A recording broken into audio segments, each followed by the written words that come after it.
شروع اللہ کے نام سے جو نہایت مہربان رحم کرنے والا ہے۔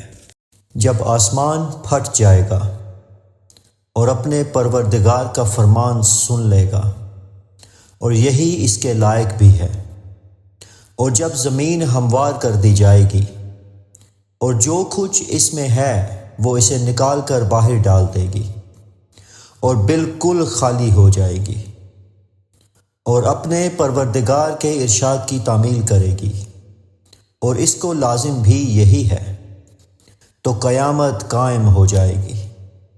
اے انسان، تو اپنے پروردگار کی طرف پہنچنے تک خوب تکلیف اٹھاتا ہے، پھر تو اسے جا ملے گا۔ اب جس کا نامہ اعمال اس کے داہنے ہاتھ میں دیا جائے گا، اس سے حساب آسان لیا جائے گا، اور وہ اپنے گھر والوں میں خوش خوش واپس آئے گا۔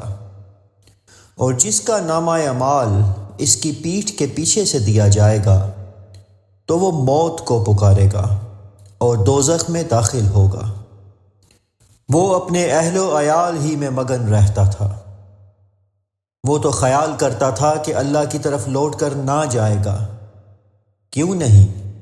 اس کا پروردگار تو اس کو دیکھ رہا تھا۔ سو میں شام کی سرخی کی قسم کھاتا ہوں، اور رات کی اور جن چیزوں کو وہ اکٹھا کر لیتی ہے ان کی، اور چاند کی جب وہ پورا ہو جائے، کہ تم لوگ درجہ بدرجہ ضرور چڑھو گے۔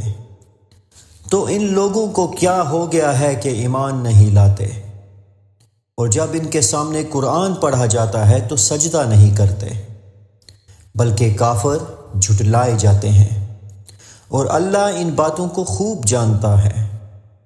تو ان کو دکھ دینے والے عذاب کی خبر سنا دو۔ ہاں، جو لوگ ایمان لائے اور نیک عمل کرتے رہے، ان کے لیے بے انتہا اجر ہے۔